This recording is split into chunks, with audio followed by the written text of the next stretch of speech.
Boa noite. Boa noite. Eu quero recomeçar este nosso primeiro simpósio internacional cisterciense de Jequitibá, arte, arquitetura e educação, desejando boas-vindas a todas as pessoas que estão aqui presentes, aquelas que nos assistirão depois, e para recomeçar, desejo pedir-lhes licença poética. Ensinamento. A minha mãe achava estudo a coisa mais fina do mundo. Não é. A coisa mais fina do mundo é o sentimento.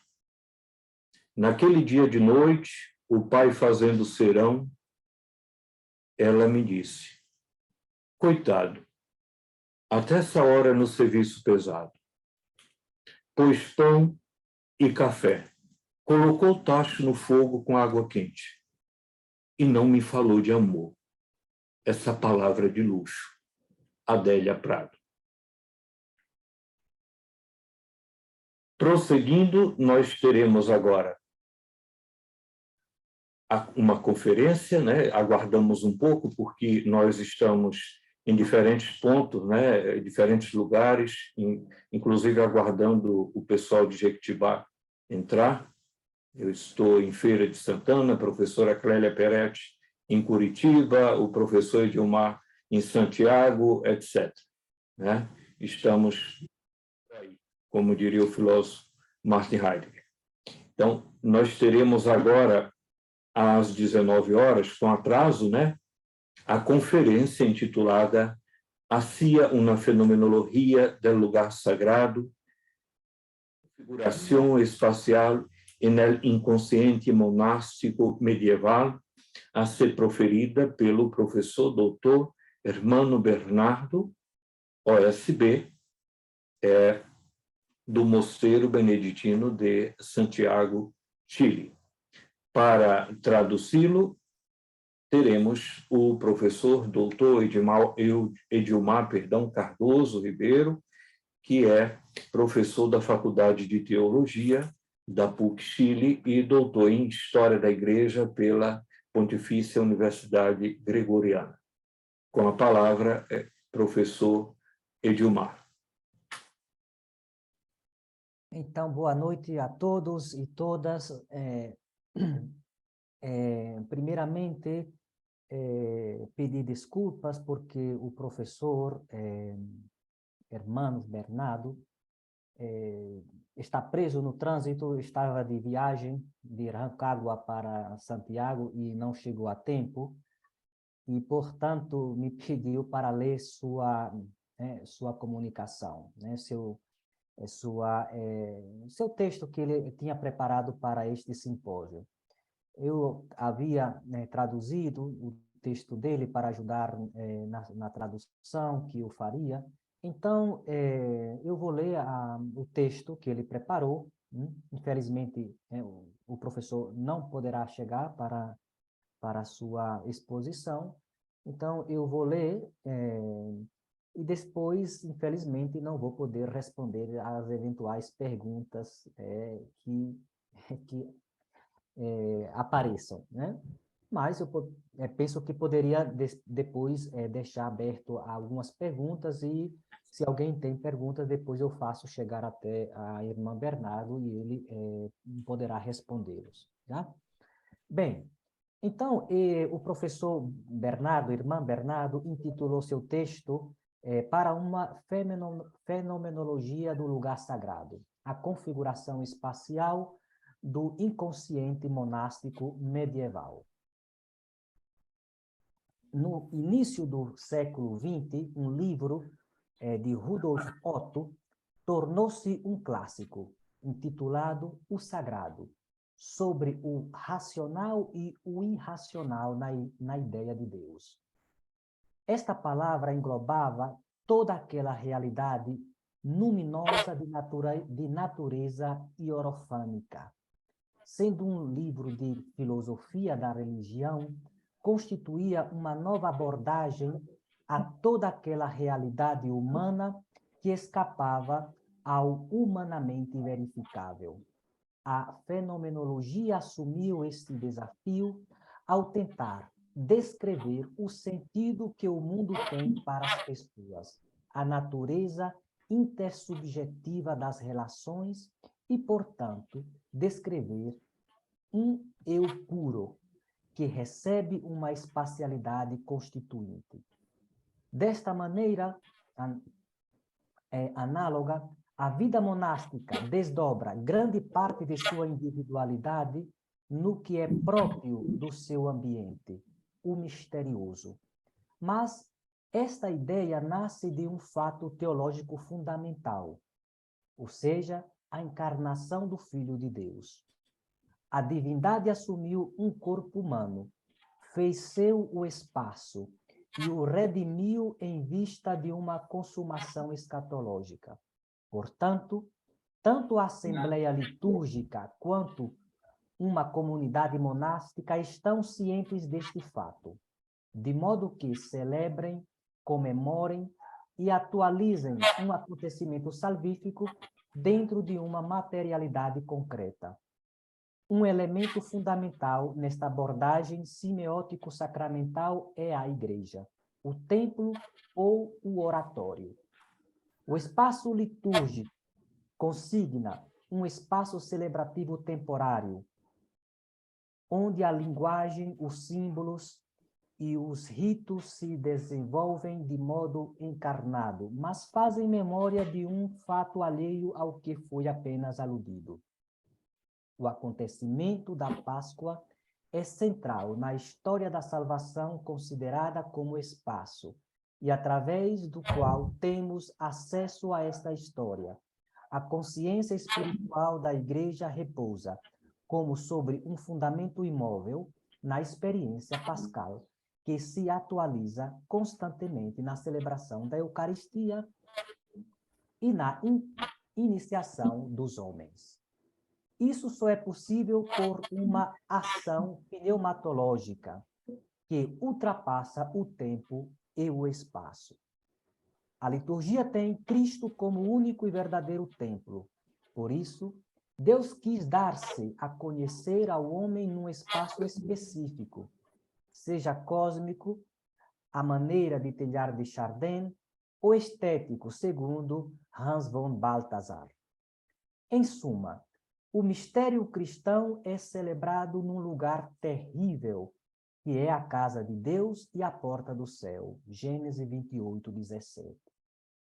Além disso, o oratório de um mosteiro poderia ser considerado um locus, que realiza plenamente o que seu nome diz, um lugar de oração, além de ser o local físico onde se reza.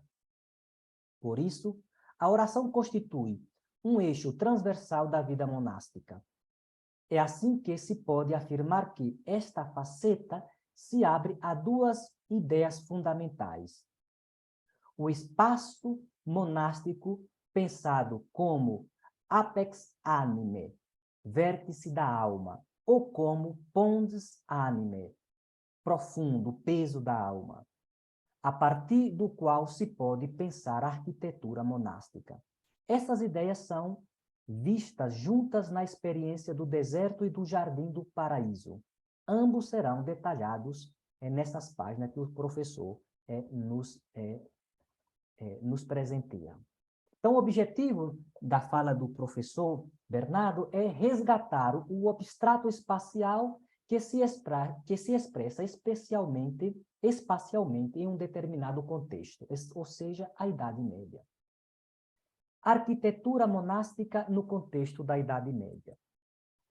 Erich Pfeffer definiu o estilo românico como típico dos beneditinos, a igreja que desce do céu, a Jerusalém celeste que se estabelece na terra. E é segura, pesada, cheia de contrastes, estável e colorida como um jardim. O gótico seria a igreja dos mendicantes, a igreja que quer subir ao céu, que procura alcançar-se às alturas. transfigurada pelas luzes coloridas dos vitrais. As igrejas românicas chegaram até nós em fragmentos, o que nos dá uma vaga ideia do que eram. As paredes foram todas pintadas com riscos e sofisticados programas iconográficos. Nas naves, nas ábsides, constavam-se a história da salvação e a vida dos santos, assim como as teofanias de Cristo. Não só os pisos tinham mosaicos, mas também os tetos tinham pinturas e decorações. Nenhum espaço estava vazio ou em branco. As igrejas românicas que conhecemos são apenas esqueletos, sem a cor que as cobria originalmente. Nesse contexto, o monaquismo medieval desenvolve uma arquitetura que recria o paraíso em dois aspectos espirituais. O mosteiro como e o mosteiro como pondus anime. Então, agora, o professor passa a explicar o mosteiro como ápice da alma e como profundo o peso da alma. O mosteiro constitui um limiar de encontro, ou seja, uma pequena igreja doméstica se reúne ali, esperando o Senhor que vem. São Bento, para isso, especifica o comportamento do monge no oratório. Cito Bento. Todos saiam em perfeito silêncio, guardando reverência a Deus. Fecha aspas. É assim que o patriarca dos monges exige de seus filhos uma consciência de criatura. Há um humilde reconhecimento da inefabilidade divina. Disso conclui-se que a igreja de um mosteiro é o vértice pneumatológico, pois possibilita o encontro entre o espírito finito e o infinito. Por isso, pode ser chamado de apex anime. O quanto dito anteriormente se baseia em um ideal articulado pelos chamados taciturnistas beneditinos, do qual nascem toda a reverência e silêncio, a consideração da igreja como ponto de união ou de encontro do sobrenatural ou do contingente, dá margem a afirmar que a arquitetura religiosa deve falar ao homem do tempo, mas, ao mesmo tempo, deve transcender o tempo, servir de acesso à eternidade, para construir, de certo modo, aquela tenda que os apóstolos, fascinados pela glória do Verbo, quiseram erguer no alto do Tabor.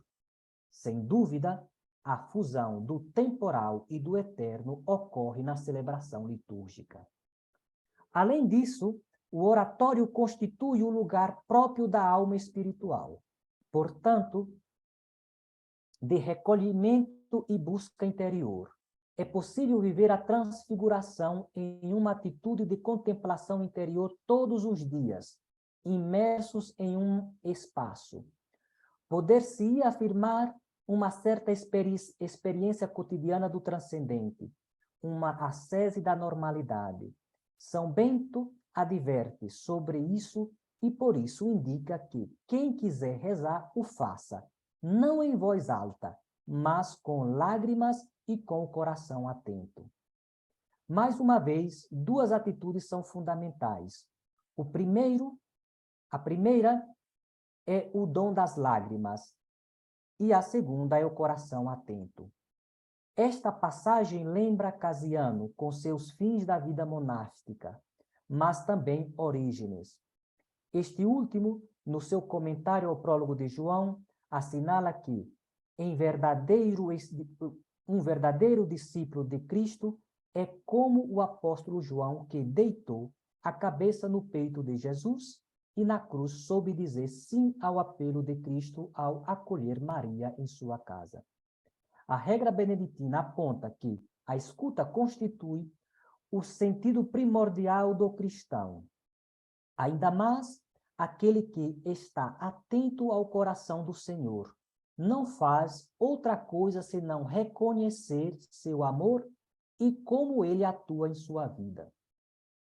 Assim, se o oratório deve seu nome à ação que o homem nele realiza, ou seja, rezar, o seu sentido comunitário e pessoal completa-se em reconhecê-lo como a alma do mosteiro, ou seja, como já foi assinalado, como pondus anime. O espaço sagrado revela tanto o fundo da alma quanto o ápice dela. Por isso, é necessário um elemento temporário, real e apreensível para nós, que nos permita entrar em contato como espíritos em um sacramento, um sinal sensível que, fazendo o que significa ou significando o que funciona, mantém Jesus Cristo entre nós, cumprindo a dupla função de comunicar eficazmente a palavra do Pai e ser nossa palavra de resposta ao Pai. Este elemento temporal é a Igreja. Tendo abordado estas duas ideias fundamentais, é necessário parar numa realidade fundamental que as fundas e que se reflete na arquitetura monástica.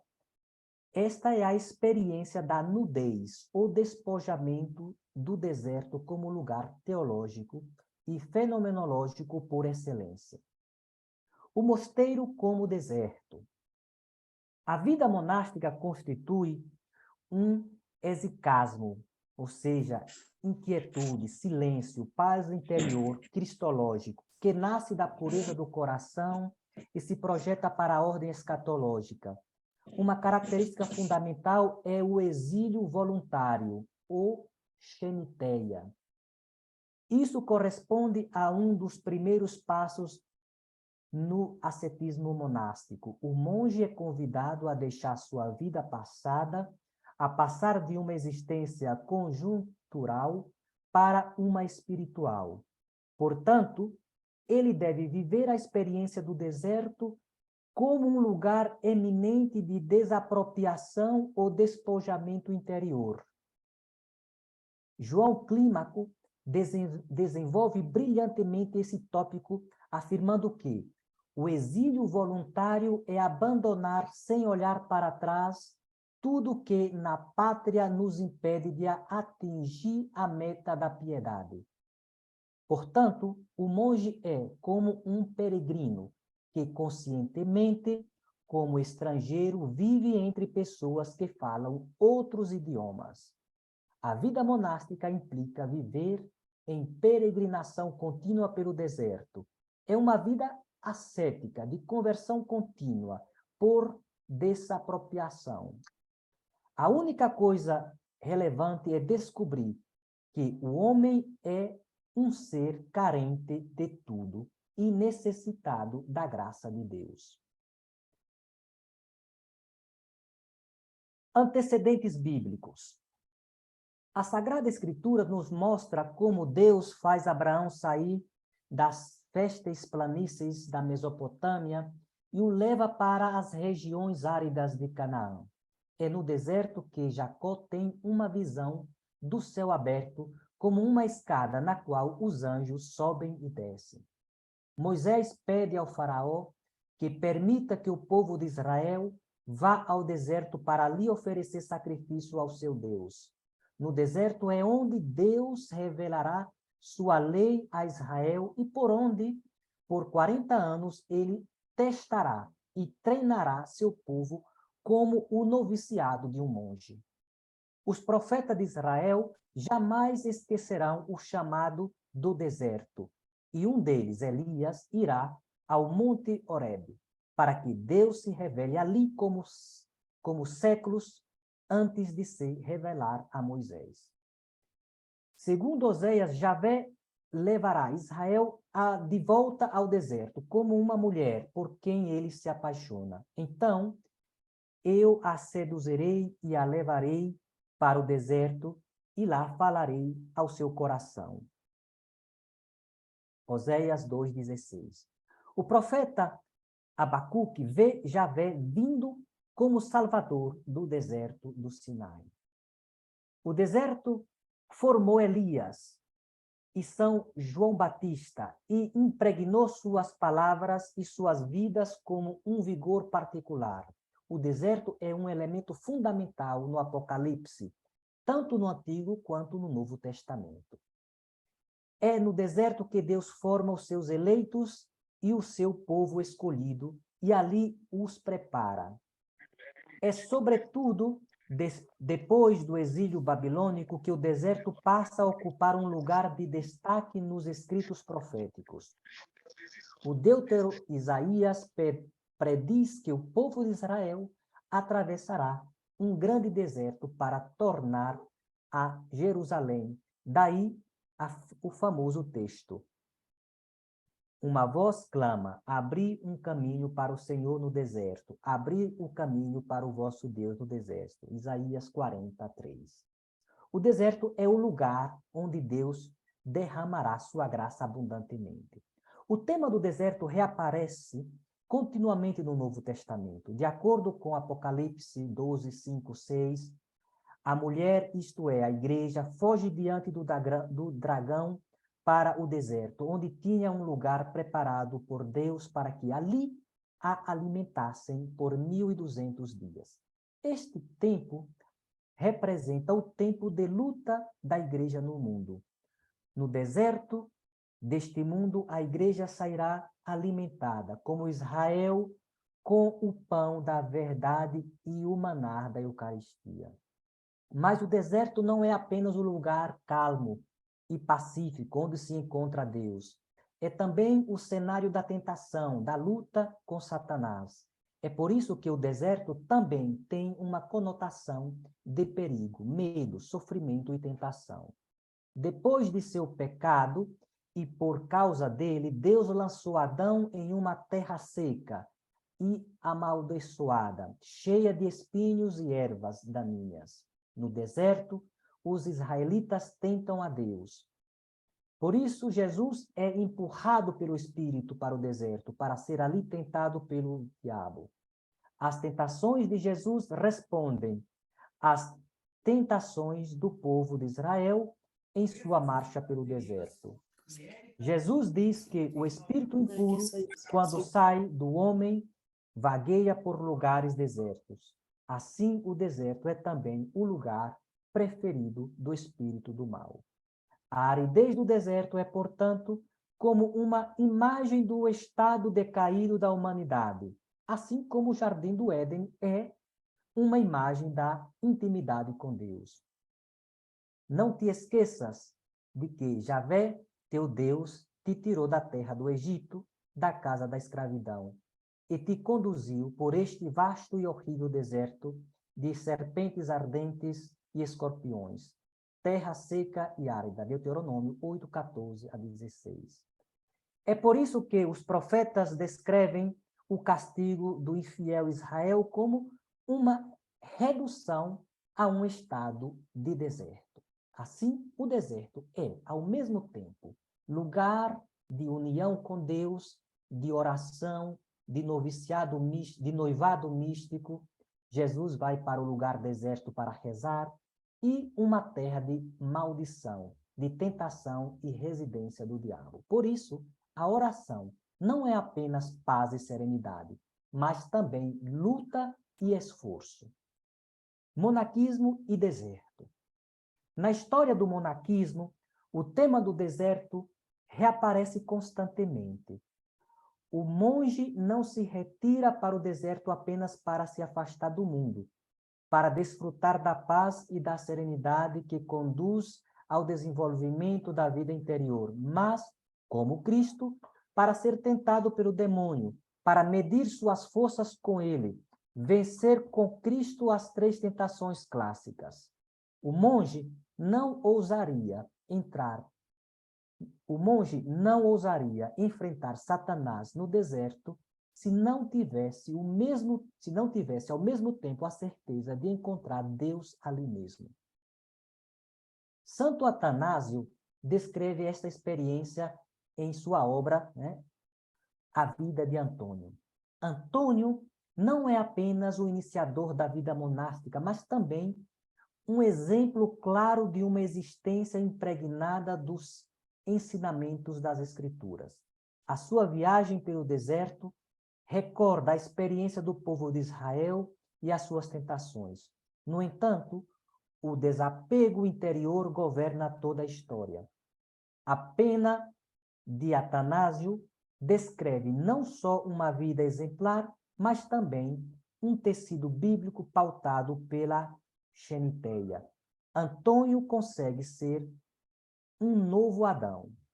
Por isso, Jean Sterman assinalará que o monaquismo cristão constituirá, no meio do cristianismo, aqueles desertos que são os mosteiros, onde recomeça, no silêncio das celas, o combate apocalíptico contra os poderes do mal. O mosteiro é construído pensando em recuperar espiritual e materialmente algo perdido. Este é o paraíso, onde a natureza e os animais coexistem ao lado da pessoa humana. O claustro vão recriar esta situação de tal forma que haverá sempre uma fonte, um jardim e um perímetro que o encerra. Pedro Seller, filho predileto de Cluny, sustentará Monge de onde? De Itaporanga? a vida de clausura é uma antecipação da vida celeste. Ela deve se conformar, então, na medida em que isso seja compatível com a condição de peregrino. O descanso futuro e o fim do monge, que nunca deve perdê-lo de vista. A continuidade entre o caminho e o seu fim, entre o tempo e a eternidade. Passa-se da vida enclausurada à vida celeste. Ele chama o céu de mosteiro perfeito. Se alguém quiser saber qual deve ser a atitude espiritual e as ocupações de um monge, deve lembrar o que são e fazem os bem-aventurados no céu. Isso pode ser resumido nas palavras do salmista: Vocate et vidate quoniam ego sum Deus. Vocate, a visão de Deus na atividade essencial do céu. No céu, como no mosteiro, tudo é comum. No céu, a glória não acaba, porque o desejo não acaba. O fato de não poder compreender Deus desperta na alma desejos sempre novos. No céu termina o conflito entre a vida ativa e a contemplativa. Toda ação é contemplação. No céu, há um silêncio interior em que se ouve apenas a palavra de Deus murmurada. Deus fala sem barulho ao coração. E por isso que a tarefa do monge nesta terra consistirá em tornar-se uma alma de desejos. Arquitetura e mosteiro. O diretor da revista de espiritualidade La Scala, Donato Oliari, em seu livro Tempo e Espaço alla Scuola di San Benedetto, faz uma descrição completa do tema do tempo e do espaço na regra beneditina. Do ponto de vista fenomenológico, estuda a aplicação de ambos na vida monástica, ou seja, o quod modo de ambos na koinonia monástica. A temporalidade implica a obra criadora de Deus. Gênesis conta como as estrelas foram colocadas no céu para indicar festivais, dias e anos. No entanto, o Filho de Deus fez sua a crônica humana e a revestiu de eternidade. Por isso, o ditado latino omnium facie et consuma tempus não resiste à consideração cristã da temporalidade. De outro ponto de vista, o homem possui uma experiência de tempo diferente de sua realização concreta. Além disso, a visão beneditino-monástica do devir parte do fato do kairos divino, que irrompe na existência humana a todo momento. A partir daí surge sua relevância para o Opus Dei monástico. A oração litúrgica constitui um liminar de encontro, porque ali convergirão a comunidade orante e o divino. O capítulo 52 da regra é fundamental. Lá está escrito: todos saiam em perfeito silêncio, reverenciando a Deus. Por sua vez, a espacialidade é o elo entre o homem e a arquitetura. Os diferentes lugares regulares da vida monástica não fazem nada além de refletir sua tensão histórica e tradicional. Viver ou habitar dá origem a um lugar humano completo. O mosteiro é um lugar teológico. As diferentes dependências regulares da vida monástica são bordas de uma especificidade, ou melhor, do próprio ser do monge. Tanto o tempo como o espaço não dirigem a vida religiosa, mas fazem parte dela. A arquitetura de um mosteiro indica um espaço da teofania. Daí se pode descobrir o deserto e o paraíso. Trata-se de um tema antropológico, literário, sociológico e, sobretudo, religioso. A filologia latina usa o termo ermos para designar um lugar vazio, sem vida e perigoso. A tradição literária o considerará um leitmotiv concreto e estereotipado, o lugar da tentação. A semiótica abstrairá a experiência a um estado. O símbolo expressa não apenas o caráter transitório de toda a situação, mas também o desapego interior em relação ao presente e a conexão com fins distantes da natureza superior. Por isso, a fenomenologia da religião vai afirmar o caráter sagrado do deserto, no qual se combinam 3 elementos: a existência de um lugar consagrado, o deslocamento coletivo ou individual para aquele lugar e a obtenção de um lugar material ou espiritual. A arquitetura monástica representa esses 3 elementos, mas a graça ou o bem espiritual obtido não está relacionado ao espaço ou à sua construção, mas a uma ação inefável e transformadora da qual o deserto é símbolo e realidade. Por sua vez, o jardim, em sentido escatológico, recriará a exuberância do que se deseja. Com justa razão, Pedro Damiani, depois de visitar Cluny, vai afirmar, e aqui vou concluir com as palavras de Pedro Damiani. Com que respeito pronuncio o teu nome? Com que louvores falo da tua assembleia angelical? Vi o paraíso em Cluny, regado pelos 4 rios dos evangelhos e pelos riachos das virtudes. Vi o jardim perfumado, cheio de árvores.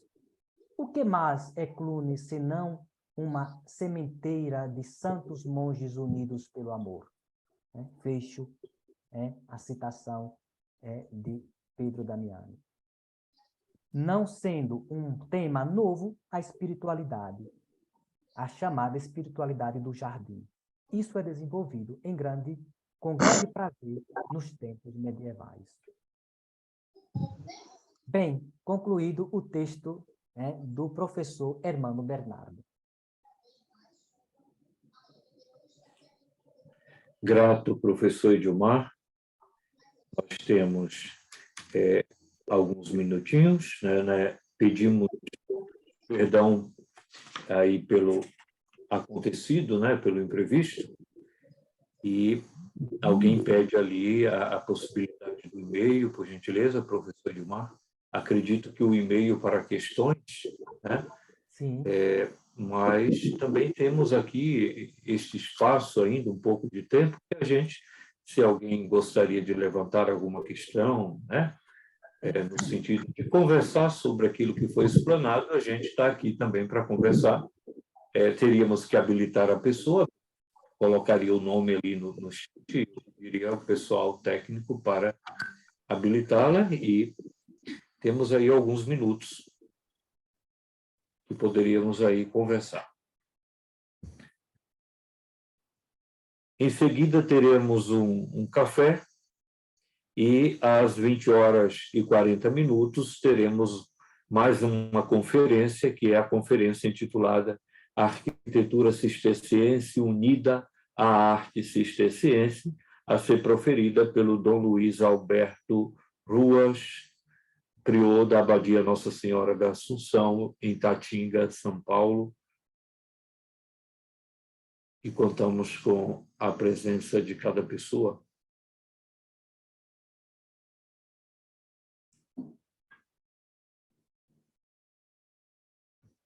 As questões sobre o texto explanado, elas podem ser encaminhadas por e-mail, né? Ali conforme o professor Edilmarco colocou o e-mail.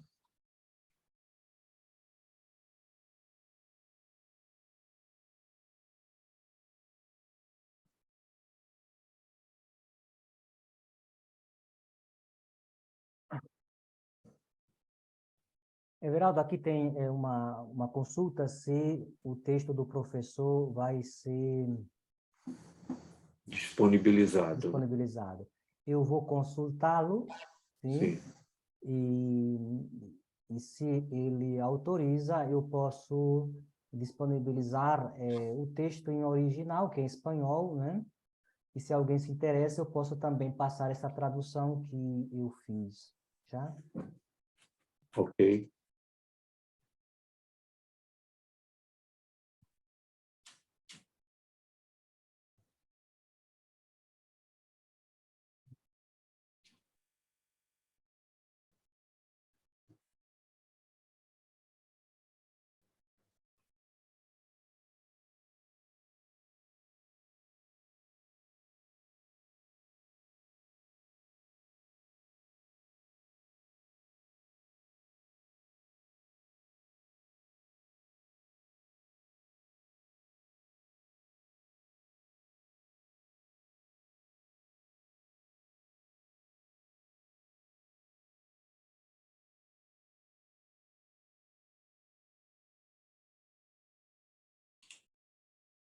Já que não temos nenhuma questão, poderíamos dar um intervalo. Você teria mais alguma questão, professor Edmar?